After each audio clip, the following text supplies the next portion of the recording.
Good morning, good afternoon, good evening student. पिछली video में हमने हीरे की संरचना, कार्बन के अपर रूप के बारे में हमने पढ़ा है। अब पढ़ते हैं हम कार्बन के क्रिस्टलीय अपर रूप के बारे में। हमने पढ़ा कि हीरा की संरचना किस प्रकार होती है, हीरे के जो अन्य कार्बन, एक कार्बन अन्य कार्बन परमाणु से जुड़कर कितने बंध कोण का निर्माण करते हैं। अब पढ़ते हैं हम ग्रेफाइट के बारे में। ग्रेफाइट किस प्रकार की संरचना के आधार पर बना होता है और किस प्रकार इसकी संरचना होती है, तो ग्रेफाइट के बारे में हम देखते हैं। ग्रेफाइट एक ग्रेफो शब्द से बना होता है। ग्रेफाइट एक किस से बना होता है? ग्रेफो शब्द से बना होता है। ग्रेफो,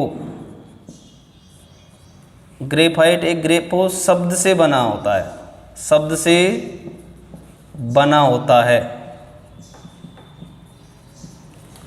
ग्रेफाइट एक ग्रेफो शब्द से बना होता है जिसका अर्थ होता है, जिसका अर्थ होता है लिखना।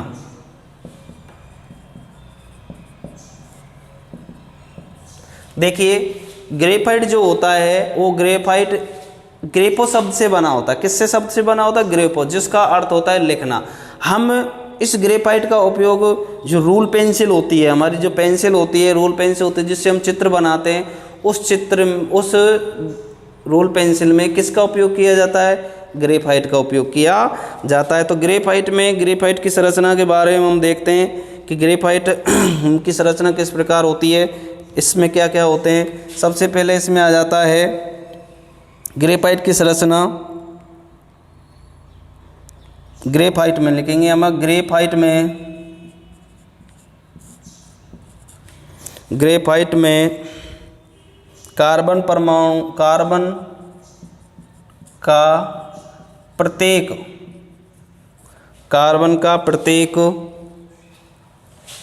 परमाणु, कार्बन का प्रत्येक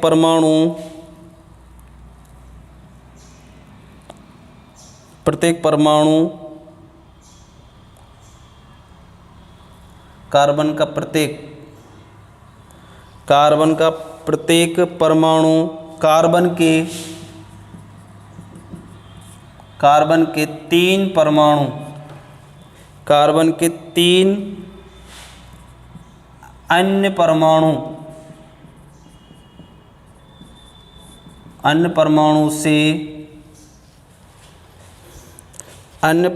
से जुड़कर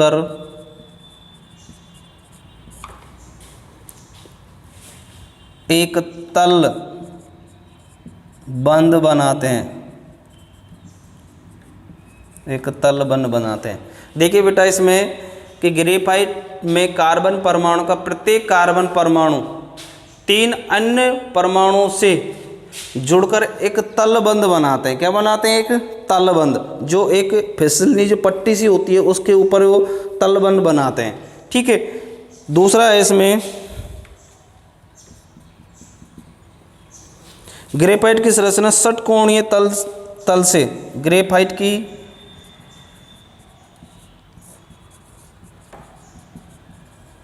संरचना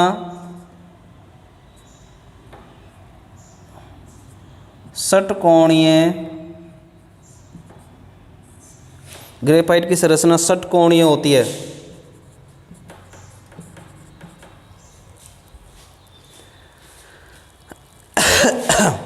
उसके बाद में इसमें तीसरा पॉइंट है, इसमें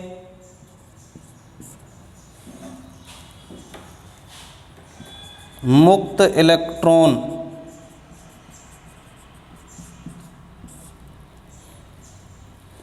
इलेक्ट्रॉन की उपस्थिति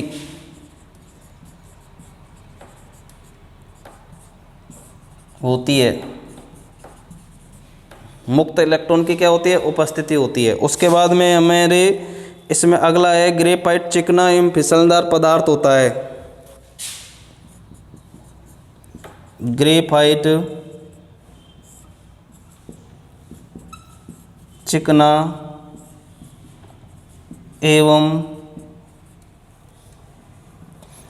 एवं फिसलनशील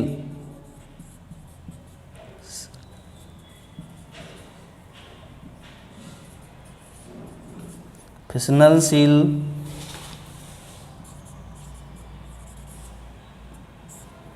पदार्थ होता है। ग्रेफाइट एक फिसलनशील पदार्थ होता है। क्या होता है? एक फिसलनशील होता है। यह है चमकीला पदार्थ होता है।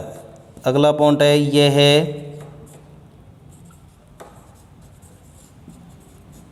चमकीला पदार्थ होता है। क्या होता है? चमकीला पदार्थ होता है। देखिए इधर, इसमें क्या होता है कि ग्रेफाइट एक ग्रेफो शब्द से बना होता है बेटा, और यह है एक चमकीला पदार्थ होता है। ग्रेफाइट शब्द से बना होता है जिसका अर्थ होता है लिखना। क्या होता है? लिखना। ग्रेफाइट कार्बन का प्रत्येक कार्बन परमाणु से अन्य 3 परमाणुओं से जुड़कर एक तलबंध बनाता है। क्या बनाता है? कौन सा बंध बनाता है? तलबंध बनाता है। ठीक है।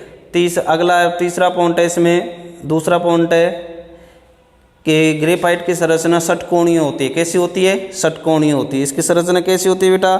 षटकोणीय संरचना पाई जाती है। अगला है इसमें मुक्त इलेक्ट्रॉन होती हैं, मुक्त इलेक्ट्रॉन की उपस्थिति होती है। इसलिए ग्रेफाइट विद्युत का क्या होता है?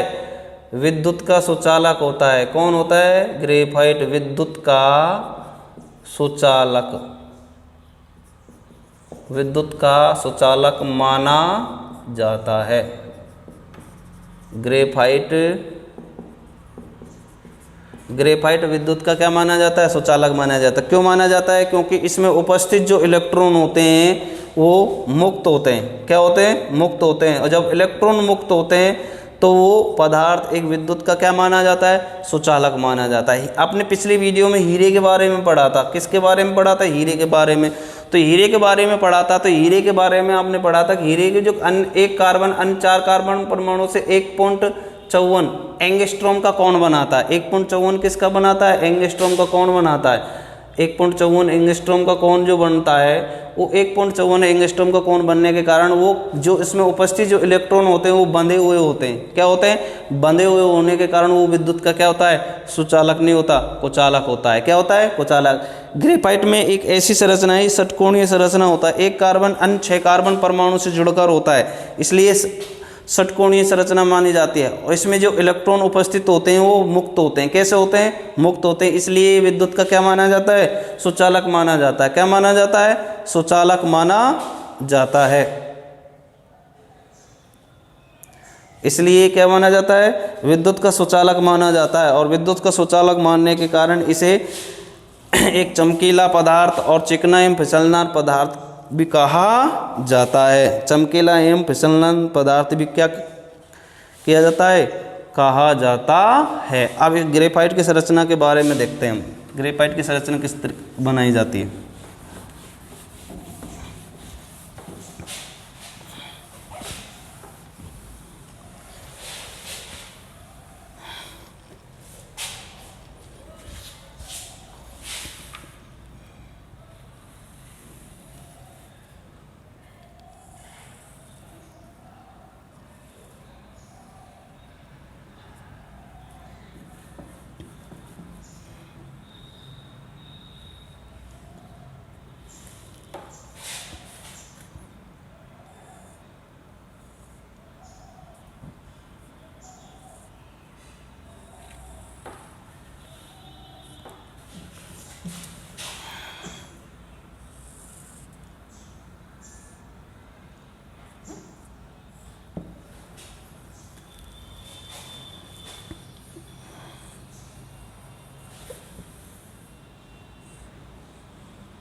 इस तरह से ग्रेफाइट की संरचना पाई जाती है।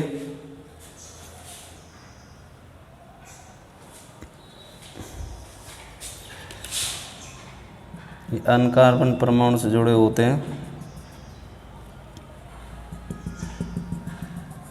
इस तरह से बनाई जाती है। तो एक ग्रेफाइट की जो संरचना होती है, एक कार्बन अन्य कार्बन परमाणु से होती है, षटकोणीय संरचना पाई जाती है। कौन सी कोणीय? षटकोणीय संरचना होती है। षटकोणीय संरचना पाई जाती है। इस तरह से ग्रेफाइट की संरचना होती है और इसकी षटकोणीय संरचना के बारे में ये संरचना होती है। इसमें जो इलेक्ट्रॉन होते हैं वो मुक्त होते हैं। इसमें जो इलेक्ट्रॉन पाए जाते हैं, इलेक्ट्रॉन जो होते हैं वो क्या होते हैं? मुक्त होते हैं। मुक्त इलेक्ट्रॉन होते हैं। क्या होते हैं? इलेक्ट्रॉन होते हैं। इसलिए क्या होता है? विद्युत की क्या होती है बेटा? विद्युत की सुचालक होती है। कौन होती है? ग्रेफाइट। इसलिए ग्रेफाइट विद्युत की सुचालक मानी जाती है। अब ग्रेफाइट के उपयोग के बारे में हम देखते हैं कि ग्रेफाइट का उपयोग कहाँ कहाँ और किस प्रकार होता है। ग्रेफाइट के उपयोग के बारे में हम देखते हैं कि ग्रेफाइट का उपयोग कहाँ कहाँ और किस प्रकार होता है। देखेंगे ग्रेफाइट के उपयोग में हम देखते हैं हम कि ग्रेफाइट का उपयोग कहाँ कहाँ होता है, किस प्रकार होता है। इसका ग्रेफाइट का उपयोग पेंसिल बनाने में होता है। सबसे पहले उपयोग होता है पेंसिल बनाने में। इसका उपयोग कहाँ होता है? सबसे पहले पेंसिल बनाने में उपयोग होता है। दूसरा उपयोग होता है इलेक्ट्रोड बनाने में काम आता है। दूसरा उपयोग है इलेक्ट्रोड।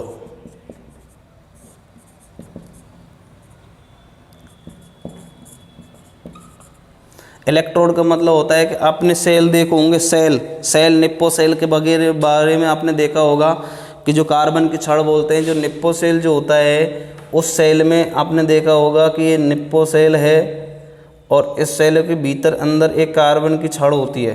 किसकी छड़ होती है? कार्बन की छड़ होती है। उस छड़ को हम क्या बोलते हैं? इलेक्ट्रोड बोलते हैं। क्या बोलते हैं?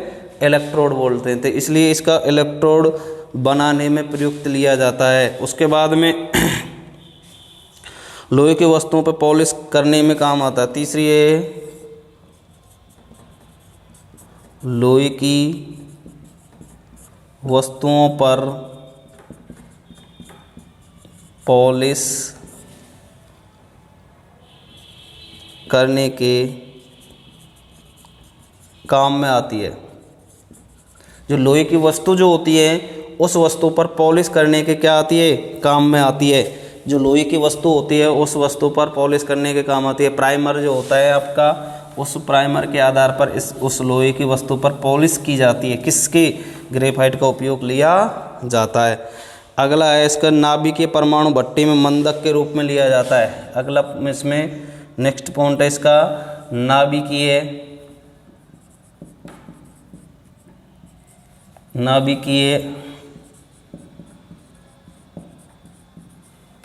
नाभिकीय भट्टी में परमाणु मंदक के रूप में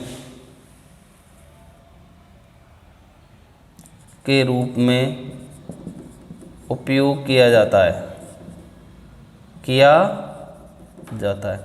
तो नाभिकीय परमाणु भट्टी होती है, उस भट्टी में परमाणु मंदक के रूप में इसका उपयोग किया जाता है। किसका उपयोग किया जाता है? ग्रेफाइट का उपयोग किया जाता है। तो इस प्रकार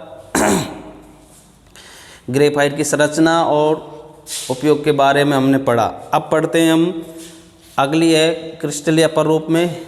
कौन सी आ जाती है? क्रिस्टलीय अपर रूप में आ जाता है फुलरीन। क्या आ जाता है? फुलरीन है। फुलरीन के बारे में हम पढ़ते हैं। इसमें देखते हैं कि फुलरीन किस प्रकार उपयोग लिया जाता है और किस प्रकार उसके संरचना के बारे में किया जाता है।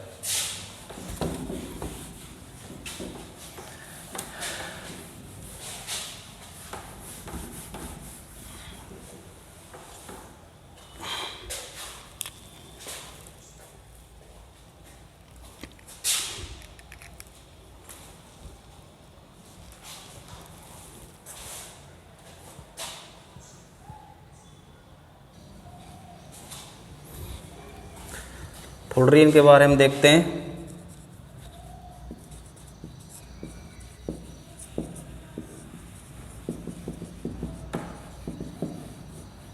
क्रिस्टलीय अपर रूप में आ जाती है। हमने ग्रेफाइट के बारे में पढ़ा, फ्लोरीन के बारे में पढ़ेंगे कि फ्लोरीन क्या है।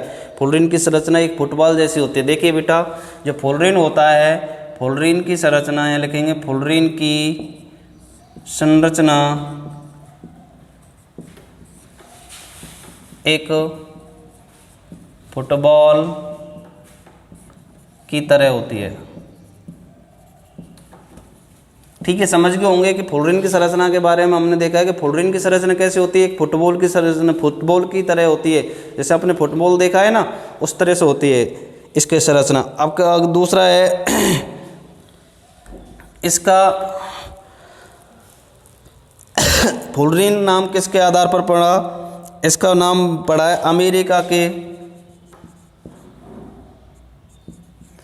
अमेरिका के एक प्रसिद्ध वास्तुकार, अमेरिका के प्रसिद्ध वास्तुकार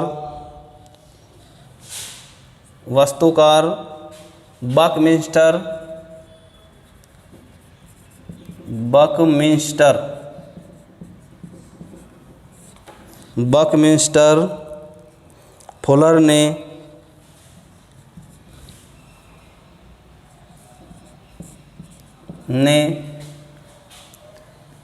इसे फ्लोरीन नाम दिया।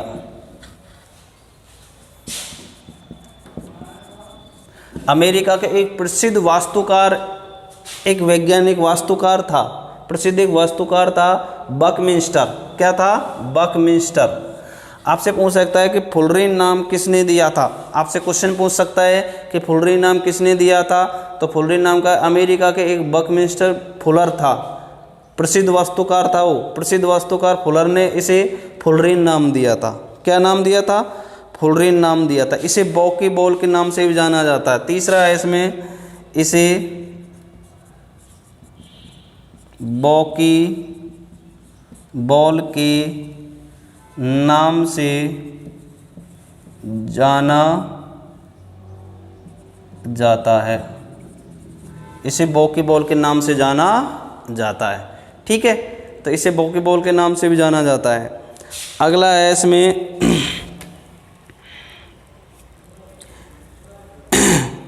कार्बन कार्बन बंध में लंबाई, इसमें कार्बन कार्बन बंध में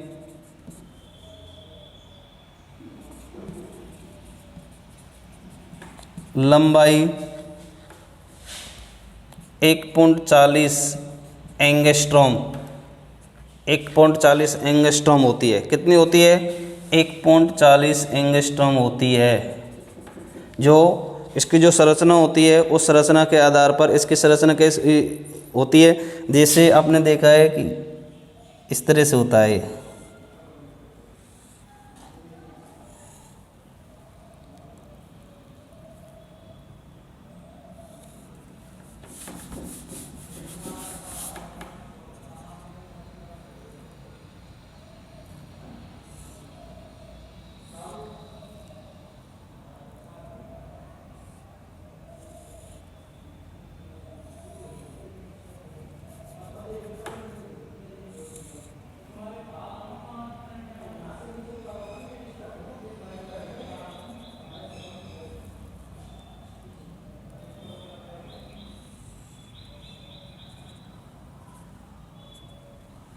इस तरह से इसकी संरचना पाई जाती है अंदर से।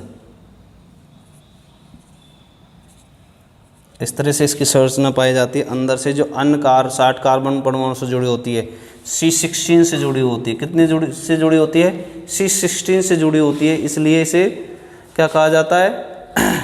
फ्लोरीन कहा जाता है। इसे बॉकी बॉल के नाम से जाना जाता है। नंबर 5 है, इसे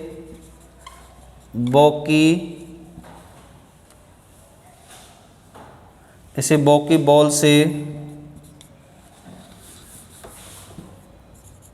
इसे बॉकी बॉल से जाना जाता है। किस नाम से जाना जाता है इसे बॉकी बॉल के नाम से जाना जाता है। इसमें 32 फलक, इसमें 32 फलक होते हैं। इसमें कितने फलक होते हैं? 32 फलक होते हैं। इसमें कितने फलक होते हैं बेटा? 32 फलक होते हैं। इसमें यहाँ लिखेंगे, इसमें 32 फलक होते हैं। कितने फलक होते हैं? 32। टोटल कितने फलक होते हैं? 32 फलक होते हैं। और 32 फलक में 20 फलक षटकोणीय होते हैं और 12 फलक पंचकोणीय होते हैं। इसमें तो 32 तो फलक होते हैं। 32 फलक में हम 20 फलक जो होते हैं, फलक होते हैं षटकोणीय होते हैं। षटकोणीय होते हैं। 20 फलक तो षटकोणीय होते हैं। 12 फलक पंचकोणीय होते हैं।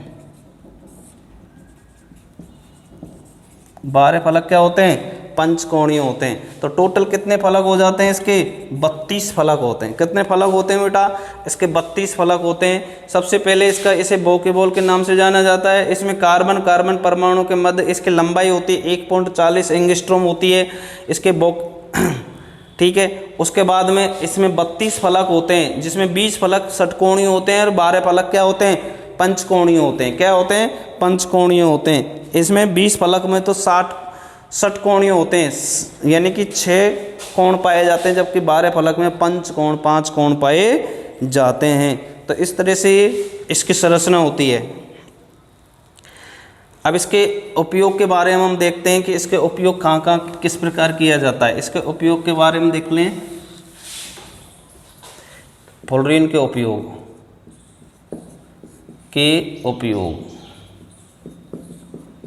तो फ्लोरीन के उपयोग में नंबर 1 आ जाता है। फ्लोरीन का उपयोग प्राकृतिक गैस के शुद्धिकरण में लिया जाता है। इसका जो प्राकृतिक गैस होती है उसका शुद्धिकरण होता है प्राकृतिक गैस के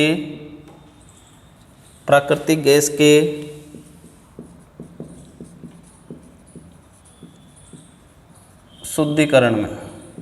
प्राकृतिक गैस कौन सी होती है? मीथेन जो गैस होती है वो प्राकृतिक गैस के नाम से जानी जाती है, इसलिए इसका शुद्धिकरण किया जाता है। मीथेन में इसके प्राकृतिक गैस के शुद्धिकरण में किया जाता है। उसका अगला पॉइंट है उच्च ताप में अतिचालक के रूप में। उच्च ताप में अतिचालक के रूप में किया जाता है। इस प्रकार इसका फ्लोरीन का उपयोग किया जाता है। तो इस तरह से आपने कार्बन के क्रिस्टलीय अपरूप के बारे में, हीरे, ग्रेफाइट और फ्लोरीन के बारे में आपने पढ़ा। हीरे, ग्रेफाइट, हीरा किस प्रकार होता है, क्या क्या होते हैं, उसमें किसका उपयोग किया जाता है। ग्रेफाइट के बारे में आपने पढ़ा और फ्लोरीन के बारे में आपने पढ़ा। That's it okay.